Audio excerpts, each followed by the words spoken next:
Je veux saluer le représentant du mémorial de la Shoah, en excusant l'héroïsme en saluant donc notre ami Hubert, et puis les élus, donc j'ai cité les élus du Conseil des Anciens, plus exactement les conseils municipaux des aînés, les plus âgés, et il y a le Conseil municipal des jeunes, qui se cachent, donc ils sont pas loin de nous, voilà, je veux les remercier d'être parmi nous aux côtés des membres du Conseil des sages, parce que on a, et nos jeunes et nos sages, j'avoue parfois que les jeunes sont plus sages que ceux qui en ont l'appellation, mais je sais aussi que cette jeunesse, elle est animée, elle est turbulente, et elle nous fait plein de propositions, et puis vous êtes là, et moi je veux vous remercier parce que c'est précieux quand on a un âge comme le mien, qui est un âge pas trop avancé, mais un peu, de se rendre compte que nos jeunes sont aussi là pour prendre le flambeau et pour pouvoir être à nos côtés, et puis demain prendre la relève, parce qu'au fond, il s'agit aussi de transmission et de relève. Et c'est important que nous soyons aussi entre nous dans ces logiques et dans ces moments. Alors je voudrais commencer par, après avoir accusé Annie Vieux, excuser Madame Zedler, qui est la consul générale de la République fédérale d'Allemagne à Bordeaux, Monsieur Morvillet, qui est le consul honoraire de la République fédérale d'Allemagne, et ma collègue de la région, Nadia Bakiri. Nous avions partagé avec Monsieur le consul honoraire et la consul générale un moment fort aussi, Christine, sur ce musée, sur l'histoire de ces êtres humains qui sont venus, malgré eux, s'échouer ici à Portée-sur-Garonne. Madame Zedler viendra visiter cette exposition, et c'est important, voilà, de garder aussi avec les autorités, pas que les autorités allemandes, mais aussi les autorités, donc représentant l'Allemagne, des liens. Vous le savez, ce sont les autorités de Bade-Wittenberg qui ont rénové les tombes au cimetière ici à Portée-sur-Garonne. C'est important que nous concourions tous ensemble à ce travail de mémoire. Alors pour celles et ceux qui sont fidèles au vernissage dans ce musée, vous savez que moi j'interviens toujours ici avec une certaine émotion, parce que dans ce lieu, derrière ce pupitre, et j'oserais dire a fortiori à côté de nos jeunes concitoyens, moi je me remémore sans cesse les écrits ou ce qui nous a été rapporté par des films, comme le film Lorette 1942 de Francis Fourcault. Je me remémore toujours ces mots des bénévoles des associations humanitaires qui ont accompagné les déportés dans le camp et jusqu'à la gare. Ces mots, ces récits glaçants qui illustrent la barbarie, l'inhumanité dont l'État français, il s'agit bien de l'État français, a été capable, fondant sa politique, ses politiques sur la discrimination. Ici, les déportés étaient juifs, mais ailleurs, et vous le savez, jeunes gens, ils pouvaient être des résistants, ils pouvaient être communistes, ils pouvaient être homosexuels, ils pouvaient être tziganes, francs-maçons, ils pouvaient être stigmatisés pour ce qu'ils étaient. Des hommes, des femmes, des enfants, des Français, des étrangers qualifiés de différents, d'indésirables, de dangereux, des étrangers considérés comme des sous-hommes, des inutiles, toutes et tous victimes d'une politique discriminatoire poussée à l'extrême. Et je veux le dire, ce mot de discrimination, essayez d'imaginer si on le pousse à l'extrême, ce que ça peut faire, ce que ça peut donner. Des jeux marqués du sceau de l'amitié, de l'excellence, mais aussi de l'instrumentalisation à des fins politiques. Si l'exposition accorde une attention toute particulière aux Jeux Olympiques de Berlin organisés par l'Allemagne nazie en 1936, elle montre également que les valeurs de l'olympisme constituent un véritable levier pour lutter contre le racisme, l'antisémitisme et faire société. C'est un défi qui nous est lancé. Le titre de l'exposition nous interroge. Les Jeux Olympiques sont-ils le miroir des sociétés ? À sa manière, Pythagore, au VIe siècle avant notre ère, avait répondu à cette question. Le spectacle du monde ressemble à celui des Jeux Olympiques. Les uns y tiennent boutique, d'autres peinent de leur personne, d'autres se contentent de regarder. Cette analyse reste d'actualité, je le vois devant moi, mais si vous me permettez, et personne n'est visé ici, on ressent un développement très fort du côté boutique. Indiscutablement, quoi qu'il en soit, les Jeux Olympiques modernes, pour être sérieux, par leur côté plus universel et grâce au développement des moyens de communication, sont une formidable caisse de résonance mondiale. Tout le monde garde en mémoire la victoire de Cheshowen en 1936 à Berlin, qui venait démentir les théories nazies sur la supériorité aryenne, sans malheureusement pour autant éviter la barbarie qui suivra. En 1968, à Mexico, des athlètes noirs américains lèvent un poing ganté sur le podium pour protester contre les ségrégations raciales à travers le monde. Ils soutiennent par ce geste, de façon pacifique, c'est exprimé dans l'exposition, le projet olympique pour les droits de l'homme, créé un an auparavant par Harry Edwards. Vitrine militante, les JO, comme on les appelle, n'ont pas été épargnés par les conflits politiques. Plusieurs d'entre eux ont été boycottés par certaines nations, comme ceux de Moscou en 1980, ceux de Los Angeles en 1984. Et bien évidemment, je ne peux oublier, et je crois que personne ici ne pourra jamais oublier, le massacre de Munich en 1972, qui vit la prise d'otages et la mort d'athlètes israéliens.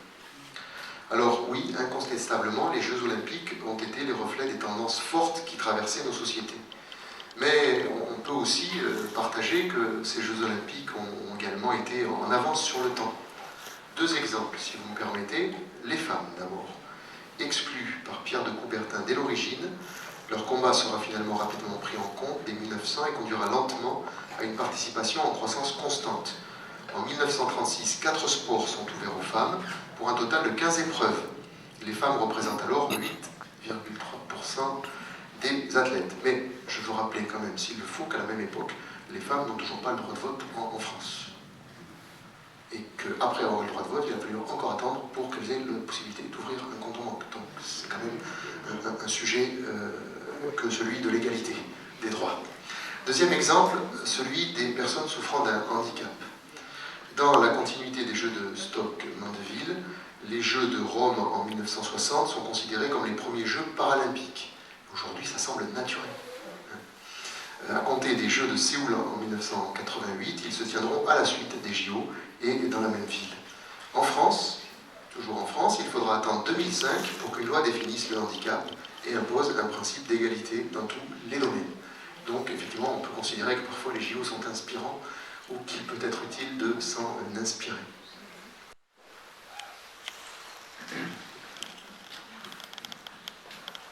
Monsieur le maire de Portet-sur-Garonne, merci, cher Thierry.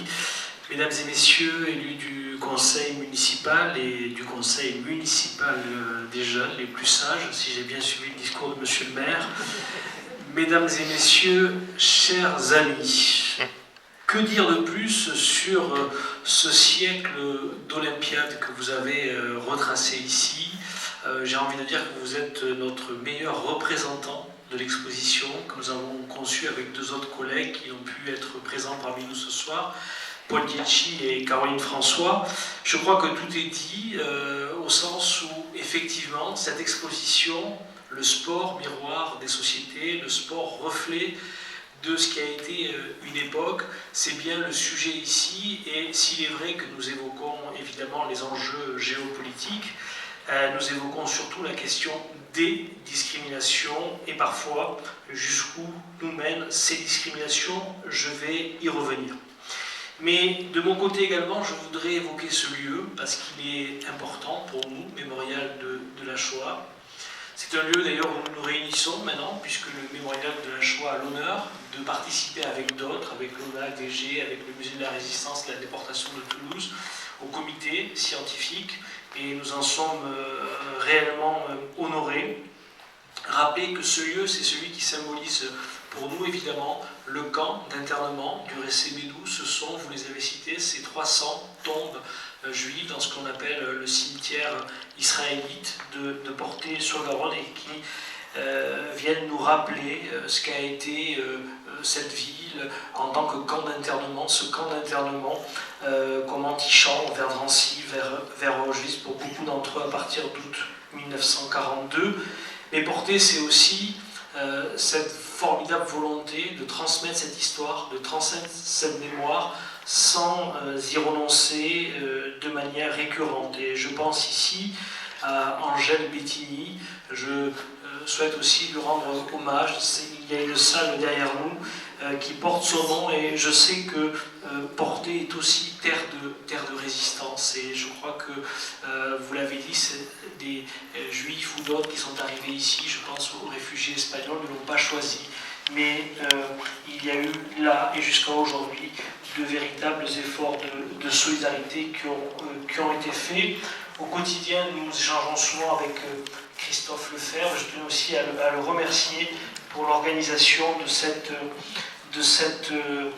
vernissage, mais aussi par le fait que le musée du Récé Bédou a intégré aujourd'hui le réseau des ambassadeurs de la mémoire, et ce sont les jeunes justement au mémorial de la Shoah, mais pas seulement au mémorial de la Shoah, partout en France, qui transmettent cette histoire tragique des génocides du XXe siècle notamment. Et puis voilà, arrive maintenant Paris 2024, et les derniers Jeux à Paris, c'était en 1924. D'ailleurs, l'exposition, comme on est très fort, nous avons fait 24 panneaux.